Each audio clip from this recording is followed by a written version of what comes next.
Hello student, मैं सृष्टि classes यानी कि मैं सृष्टि क्लासेज से बोल रहा हूं, सृष्टि क्लासेज गाजीपुर से। अब देखिए, इसमें हम एक बहुत ही इंपॉर्टेंट और बहुत ही एक अच्छा जो है आपके रसायन विज्ञान के लिए, और ये अच्छा जो है इसलिए है कि हर जगह आप रसायन विज्ञान पढ़ेंगे या केमिस्ट्री पढ़ेंगे तो आपको वैलेंसी शब्द का प्रयोग आएगा। हर जगह क्या आएगा? वैलेंसी शब्द का प्रयोग आता है, यानी कि संयोजकता। जब आपको याद रहेगा, जब निकालना जान जाएंगे तो हर किसी भी प्रकार के आप रिएक्शन यानी कि अभिक्रिया का आप आसानी रूप से संयोग कर सकते हैं, उसको विस्थापित भी कर सकते हैं, उसको तोड़ भी सकते हैं। यदि वैलेंसी अगर याद रहेगा तब कि कौन सी हमारी धनात्मक की वैलेंसी है, कौन सी हमारी ऋणात्मक की वैलेंसी है, कौन से हमारी उदासीन की वैलेंसी है, इसी के आधार पर इसमें अब बात किया जाएगा आपसे। इसमें वैलेंसी शब्द की, यानी कि वैलेंसी जो शब्द दिया है वह सर्वप्रथम फ्रैंक लैंड ने दिया था। क्या दिया था? किसने? फ्रैंक लैंड ने दिया था। और वैलेंसी शब्द का अर्थ उसने कहा था कि तत्वों के परमाणुओं की संयोजन क्षमता दर्शाने के लिए किया था। तत्वों की परमाणु क्षमता के संयोजन को क्या करने के लिए? संयोजन की क्षमता को दर्शाने के लिए यह किया था। और इसी में वैलेंसी शब्द जो दिया गया है, इसके लैटिन भाषा में वैलेंटिया कहा गया था। क्या कहा गया था? लैटिन भाषा में वैलेंटिया कहा गया था, जिसका अर्थ होता है पावर ऑफ कैपेसिटी। क्या होता है? Power of capacity. अब इसी के आधार पर हमें तत्वों की संयोजकता पढ़नी है, यानी कि संयोजकता क्या होती है। तो अब तत्वों की संयोजकता में आपको सबसे पहले पढ़नी है, देखना है कि तत्वों की संयोजकता क्या होती क्या है।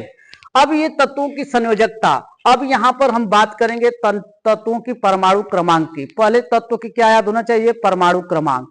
जब तत्व की परमाणु क्रमांक याद हो जाएगा आपको, तब उसका करेंगे हम इलेक्ट्रॉनिक विन्यास। और जब इलेक्ट्रॉनिक विन्यास हो जाएगा तो उसके लास्ट वाली कक्षक को ही कहते हैं तत्वों की संयोजकता। क्या कहते हैं? उसी तत्व लास्ट वाली कक्षक के जो इलेक्ट्रॉन जितने बचे रहेंगे उसी को कहते हैं हम क्या? संयोजकता। आपकी धनायनित है कि ऋणायनित है या किस प्रकार की है, तो वह आपको प्रदर्शित करना पड़ेगा। जब किसी भी तत्व के साथ संयोग करता है तब उसकी जो है माइनस और प्लस में प्राप्त की जाती है। देखिए, इसमें पहले हमें इसकी संयोजकता की परिभाषा करनी है कि तत्वों की यानी कि संयोजकता की परिभाषा कैसे होती है, संयोजकता की परिभाषा कैसे की जाएगी। पहले हम ज्ञात करेंगे तत्वों का परमाणु क्रमांक। क्या करेंगे? तत्वों का परमाणु क्रमांक। तत्वों का परमाणु क्रमांक ये हो जाएगा। फिर इसके बाद तत्वों का इलेक्ट्रॉनिक विन्यास। तत्वों का इलेक्ट्रॉनिक विन्यास। इलेक्ट्रॉनिक विन्यास, इसका हम विन्यास करेंगे। ये विन्यास हो गया। तब इसकी हम प्राप्त करेंगे संयोजकता। क्या प्राप्त करेंगे? संयोजकता। जब तत्वों की इलेक्ट्रॉनिक विन्यास करेंगे तब इसके वाह्यतम कक्षा में इलेक्ट्रॉनों की संख्या, वाह्यतम कक्षा में इलेक्ट्रॉनों की संख्या, इलेक्ट्रॉनों की संख्या, ये इलेक्ट्रॉनों की संख्या हो जाएगी। अब जो इलेक्ट्रॉनों की संख्या जो निकलती है उसी को कहते हैं हम क्या? संयोजकता कहते हैं। उसी को क्या कहते हैं? संयोजकता, जिसको हम इंग्लिश में वैलेंसी कहते हैं। क्या कहते हैं? वैलेंसी कहते हैं। सीधे तत्वों की जब किसी भी तत्व की आपको संयोजकता यानी कि संयोजकता पूछी जाए कि संयोजकता किसे कहते हैं, तो तब आप प्राप्त करेंगे, कहेंगे कि पहले तत्वों की परमाणु क्रमांक तथा उन तत्वों का इलेक्ट्रॉनिक विन्यास और उसके वाह्यतम कक्षा में इलेक्ट्रॉनों की संख्या को हम क्या कहते हैं? संयोजकता कहते हैं। अब देखिए, इन तत्वों की संयोजकता निकालेंगे कैसे। अब मान लीजिए कि हमने बोर्ड पर कुछ परमाणु क्रमांक यानी कि तत्व हमने लिख दिया है। यहाँ पर क्या किया है? हमने कुछ तत्व यहाँ पर लिख दिया है। जब हमने लिख दिया है तो अब यहाँ पर इस तत्वों का हम करेंगे परमाणु क्रमांक यानी कि सीरियल नंबर, यानी कि कौन से तत्व किस क्रमांक पर आते हैं। जैसे दे दिया गया है, जैसे आपको तत्व है। अब यहाँ पर हाइड्रोजन है, हाइड्रोजन का परमाणु क्रमांक 1 होता है, फिर 2 होता है, इसका 3, 4, 5, 6, 7, 8, 9, 10, 11, फिर इसका होता है 12, 13, 14, 15, 16, 17। मान लीजिए हमने 17 तत्वों को ले लिया है। अब 17 तत्वों का हमने परमाणु क्रमांक रख दिया है। जो किसी भी तत्व रहता है, मान लीजिए कि सोडियम है, सोडियम दे दिया गया है। सोडियम का परमाणु क्रमांक 11 और परमाणु भार कितना होता है? 23 होता है। परमाणु भार कितना होता है? 23 होता है। जो नीचे जो लिखा होता है इसको कहते हैं हम परमाणु क्रमांक। क्या बोलते हैं? परमाणु क्रमांक बोलते हैं। और जो ऊपर जो ये लिखा होता है उसको कहते हैं हम परमाणु भार। क्या बोलते हैं? परमाणु भार। अब यह क्या हो गया? परमाणु क्रमांक। परमाणु क्रमांक को ही कहते हैं इलेक्ट्रॉनों की संख्या। इलेक्ट्रॉनों की संख्या, या इसी को ही कहते हैं हम प्रोटॉनों की संख्या। प्रोटॉनों की संख्या। अब देखिए, अब न्यूट्रॉन और प्रोटॉन की बात किया गया है। इसी परमाणु क्रमांक को क्या कहेंगे? इलेक्ट्रॉनों की संख्या। टोटल कहा जाएगा कि इसके सोडियम के कुल कितने इलेक्ट्रॉन है। सोडियम के कुल इलेक्ट्रॉनों की संख्या 11 है। सोडियम के कुल प्रोटॉनों की संख्या कितनी है? तो उसमें हम कहेंगे सोडियम के प्रोटॉनों की संख्या 11 है। तो अब उसके आधार पर वो व्यवस्थित किया जाता है कि उसमें से कितने इलेक्ट्रॉन है, उसमें से कितने प्रोटॉन है, उसमें से कितने न्यूट्रॉन है, उनमें से कितने न्यूट्रॉन है। तो अब इसके आधार पर यह किया गया है कि परमाणु क्रमांक जो दिया गया है उसमें ही सभी तत्वों का क्या है? आपके इलेक्ट्रॉनिक विन्यास दिया गया है, इलेक्ट्रॉनों की संख्या दिया गया है। तो अब इसी के आधार पर हम ज्ञात करेंगे। देखिए, अब ये तत्व है, ये तत्वों का हम इलेक्ट्रॉनिक विन्यास करेंगे। तो सबसे पहले याद होना चाहिए, किसी कोई भी नाभिक है, नाभिक क्या होती है? धनानित होती है। इसमें क्या होता है? पान होता है, यानी कि Pn होता है, प्रोटॉन और न्यूट्रॉन होता है। और इसके चारों तरफ एक इलेक्ट्रॉन जो चक्कर लगाते हैं, इलेक्ट्रॉन हमेशा क्या होती है? ऋणायनित होती है। उसका मान हमेशा कितना होता है? 1.6 इंटू 10⁻⁻19 कूलाम होता है। और इसमें जो धनायनित है, ये प्रोटॉन क्या है? आपकी धनायनित है, इसीलिए नाभिक भी क्या होती है? धनायनित होती है। तो इसका भी मान कितना होता है? 1.6 इंटू 10 कितना -19 कूलाम होता है। इसलिए कि एक नाभिक का निर्माण होता है तो न्यूट्रॉन, प्रोटॉन और इलेक्ट्रॉनों की संख्या से होता है। जब इनका संयोग रहेगा तभी जो है किसी भी तत्व का निर्माण होगा। अब यह दिया गया है। अब इसी के आधार पर इसने जब रदरफोर्ड ने जब परमाणु नाभिक की खोज किया था तो उसमें से ऐसे जो प्रदर्शित किया था, लेकिन फिर आ गए उसमें नील बोर। जब नील बोर आ गए तो वह उसने परमाणु के जैसे रदरफोर्ड ने बांटा था उसी की तरह से वो कक्षकों का निर्माण कर दिया था, यानी कि ऑर्बिट का निर्माण कर दिया था। तो ऑर्बिट का नाम दे दिया गया था KLM। क्या दे दिया गया था? उस ऑर्बिट का नाम, जैसे एक नाभिक हो गया, इसके ऊपर वाली कक्षक, एक कक्षक आपके ऐसे बना था, इसको नाम दे दिया गया KLM और N कह दिया गया। ऐसे ही एक कक्षक बना दिया गया था। जब कक्षक बना दिया गया तो उसमें जब इन लोगों ने इलेक्ट्रॉनिक का व्यवस्थित किया, यानी कि किसी भी तत्व का लेकर के, किसी भी तत्व का इलेक्ट्रॉन लेकर के उसको व्यवस्थित किया गया। सबसे पहले तो ये उसमें पूछा गया कि इलेक्ट्रॉनों को ऊर्जा कहां से प्राप्त होगी? तो नाभिक से प्राप्त होगी। किससे? नाभिक से प्राप्त होगी। जैसे आपके पास हमारे सौर मंडल में ग्रह हैं, हमारे सौर मंडल में क्या है? ग्रह हैं। तो जब ग्रह हैं तो अब ये मान लीजिए कि ये बीचों बीच में क्या है? आपका सूर्य है। क्या है? सूर्य है। जब सूर्य है तो सबसे पहले कौन सा ग्रह? बुध आएगा।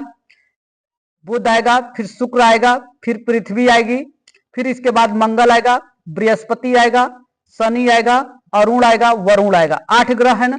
तो अब इन ग्रहों को बताइए कि ऊर्जा कहां से प्राप्त होती है? तो इनको सभी ग्रहों को ऊर्जा जो है सूर्य से प्राप्त होती है। किससे प्राप्त होती है? सूर्य से प्राप्त होती है। तो सूर्य जो है क्या करता है?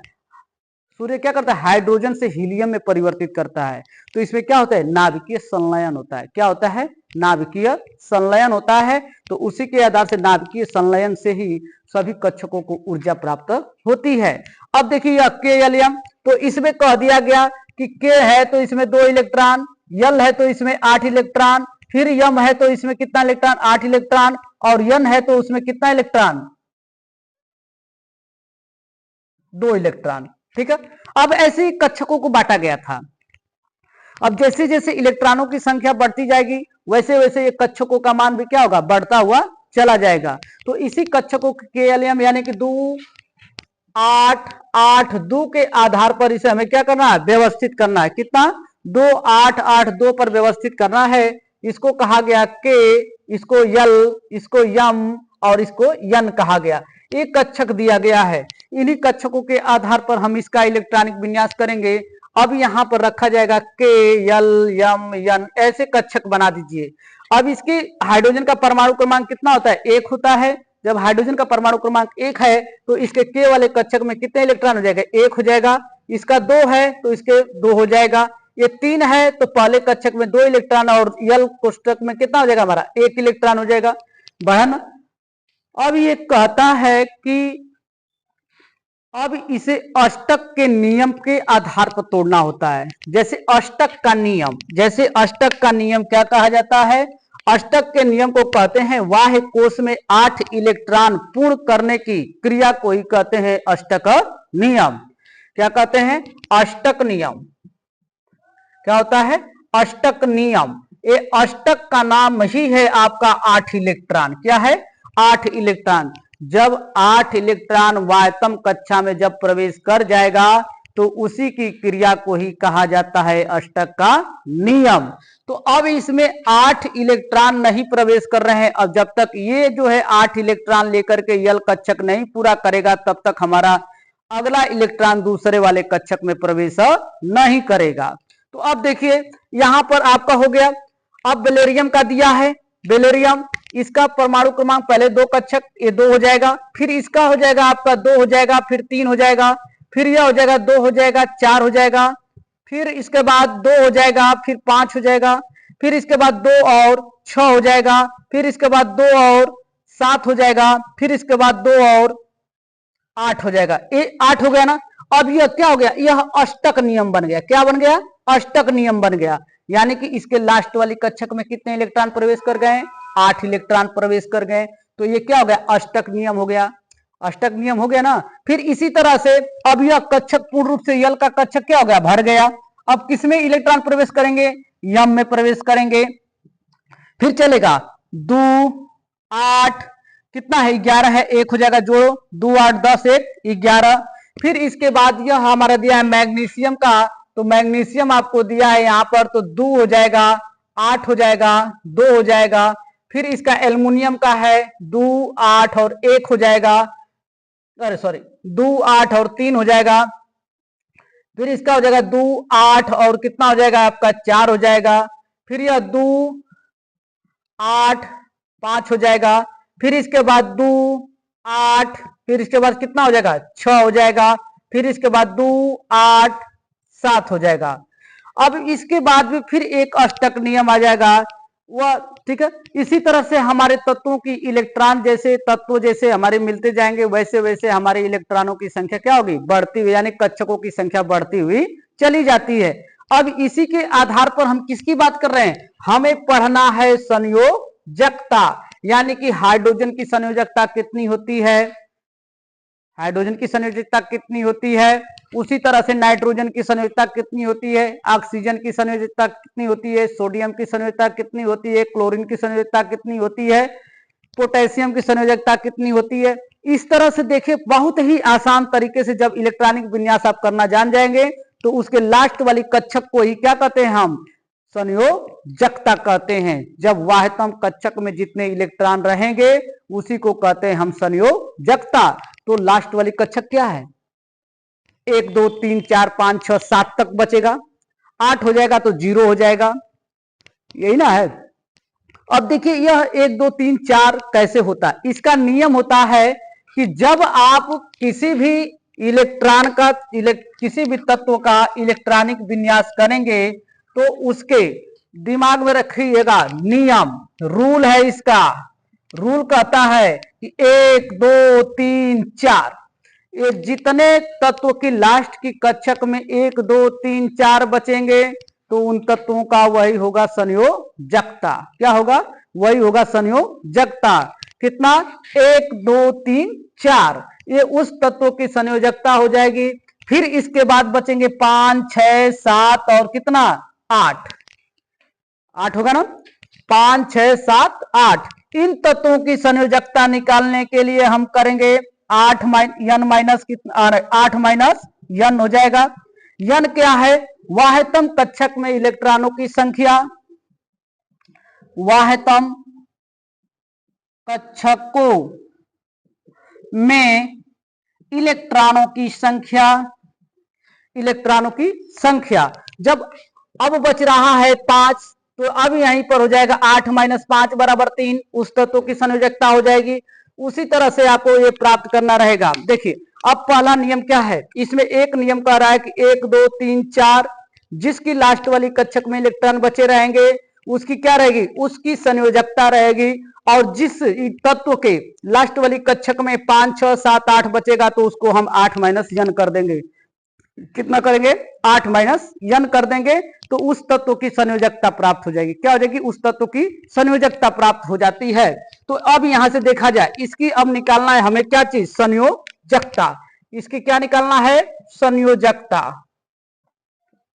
अब इसकी हमें संयोजकता हाइड्रोजन की कितनी हो जाएगी? 1 हो जाएगी, इसकी 2 हो जाएगी, इसकी 1 हो जाएगी, 2 हो जाएगा, 3 हो जाएगा, 4 हो जाएगा। अब इन तत्वों की आपकी संयोजकता प्राप्त हो गई, यानी कि जिस तत्व की लास्ट वाली कक्षक 5 से, लास्ट वाली कक्षक में 5 से कम रहेगा इलेक्ट्रॉन, तो उस तत्व की वही संयोजकता होती है। अब 5 से अधिक होगा, क्या होगा? 5 और 5 से अधिक, ठीक है, यानी कि 4 तक जो रहेगी उस तत्व की संयोजकता हो जाएगी। और 5 से लेकर के 8 तक जब लास्ट वाली कक्षक में इलेक्ट्रॉन बचेंगे तो उन तत्वों की इलेक्ट्रॉन यानी कि संयोजकता निकालने के लिए हम क्या करते हैं? 8 माइनस n कर देते हैं, 8 माइनस n। तो अब यहां पर इसकी संयोजकता निकालनी है। जैसे नाइट्रोजन की संयोजकता हमें निकालनी है, किसकी? नाइट्रोजन की संयोजकता निकालिए। जैसे नाइट्रोजन की संयोजकता निकालनी है आपको, जैसे दे दिया गया कि नाइट्रोजन n का परमाणु क्रमांक 7 होता है, इसका इलेक्ट्रॉनिक विन्यास करेंगे 2 और 5 हो जाएगा। इसके लास्ट वाली कक्षक में कितना इलेक्ट्रॉन बना? 5 बचा ना, तो तुरंत इसकी संयोजकता निकालने के लिए संयोजकता तुरंत करेंगे 8 माइनस n का मान कितना दिया है? 5, तो 8 माइनस 5 बराबर कितना? इस तत्व की संयोजकता कितना निकल गई? 3 निकल गई।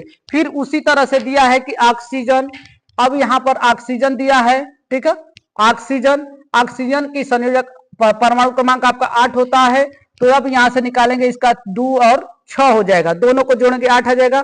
इस तत्व की हमें संयोजकता निकालनी, इसकी 6 संयोजकता नहीं होगी, किसी भी तत्व की संयोजकता 0 से लेकर के कहां तक? 4 तक होती है, 0 से लेकर के 4 तक होती है।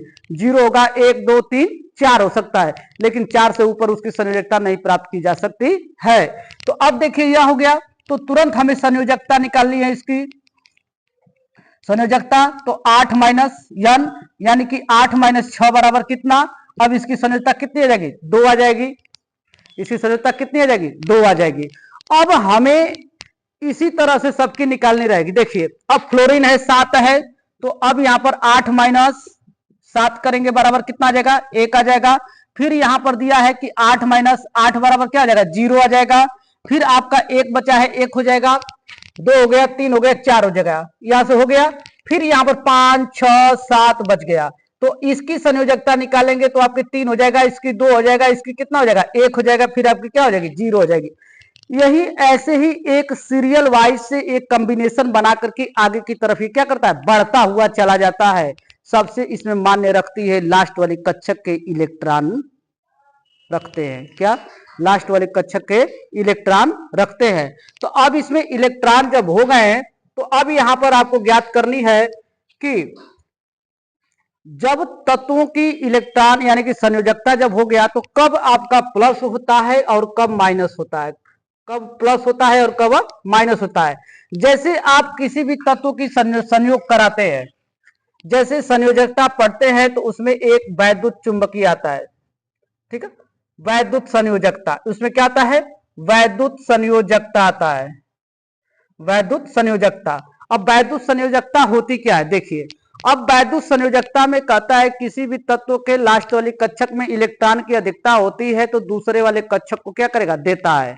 तो अब देखिए, अब जैसे हमने यस ब्लॉक के तत्व पढ़े हैं, यस ब्लॉक के तत्व, पहले वाले में एक इलेक्ट्रॉन लास्ट में बचेगा, इसके वाले में 2 इलेक्ट्रॉन लास्ट में बचता है।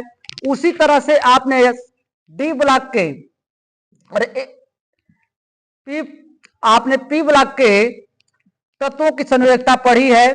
तो अब ये तत्व जो 17वां वर्ग का तत्व है, किसका 17वें वर्ग का तत्व है, तो यह फर्स्ट वर्ग से क्या करेगा, संयोग करेगा। क्या करेगा, फर्स्ट वर्ग से संयोग करेगा। अगर यहां पर आपका सोडियम है तो यहां पर क्या है, क्लोरीन है। यहां पर आपका सोडियम है तो इसमें क्या है, क्लोरीन है। आपके सोडियम यस ब्लॉक के फर्स्ट वर्ग का तत्व है और यह पी ब्लॉक के यह हाइड्रोजन वर्ग का यानी कि 17वें वर्ग का क्लोरीन क्या है, तत्व है। अब उसके आधार पर हमें ज्ञात करना है कि कब प्लस होता है कब माइनस होता है। तो जब प्लस माइनस करेंगे तो अब इसमें दे दिया गया है कि एन ए आपको दिया है और Cl का हमें संयोग करना है। ठीक है, अब यह एन ए प्लस Cl दे दिया है तो इसका परमाणु क्रमांक 11, इसका परमाणु क्रमांक कितना 17। इसके लास्ट वाली कक्षक का हम करेंगे तो 2 8 और 1 बचेगा, इसका बचेगा 2 8 और 7 बचेगा। इसकी इससे पहले लास्ट वाली कक्षक पूर्ण रूप से भरी है, इसके भी कक्षक पहले इससे पूर्ण रूप से भरी हुई है। इसके लास्ट वाली कक्षक में 1 इलेक्ट्रॉन की अधिकता, इसको 1 इलेक्ट्रॉन की कमी, तो यह क्या करेगा, इसको दे देगा। तो इसका भी कक्षक पूर्ण रूप से हो जाएगा तो 2 8 हो जाएगा और इसका 2 8 और 8 हो जाएगा। जब 2 8 हो गया, इसका 2 8 8 हो गया तो यह क्या करेगा, जो इलेक्ट्रॉन देता है तो वह क्या हो जाता है, धनान्वित हो जाता है। जो इलेक्ट्रॉन लेता है वह क्या हो गया, ऋणान्वित हो गया। तो सोडियम का संयोजकता कितना हो गया, +1 हो गया और क्लोरीन की संयोजकता कितनी हो गई, -1 हो गई। इसी तरह से आपको प्लस और माइनस का ज्ञात करना रहेगा कि कितना इलेक्ट्रॉन दे रहा है, कितना इलेक्ट्रॉन ले रहा है। ये बहुत ही आसानी से, ये बहुत आसान है, इससे आसान कहीं नहीं मिलेगा आपको इसकी संयोजकता निकालने के लिए। सबसे जरूरी है आपको परमाणु क्रमांक याद करना। हर तत्व के आपके परमाणु क्रमांक याद रहेगा तो आप संयोजकता आसानी रूप से निकाल सकते हैं। और हमारा ये क्लास अच्छा लगा होगा तो आप सब्सक्राइब, कमेंट, लाइक, शेयर सब कीजिए। बहुत ही अच्छे और बहुत ही बेहतरीन ढंग से पढ़ाए जाते हैं और हमारे यहाँ हर प्रकार की क्लासेज चलती हैं और आप जो है बहुत अच्छे से पढ़ाई कीजिए। आपके पढ़ाई आपके भाग्य को चमका सकती है। बहुत बहुत धन्यवाद, थैंक यू।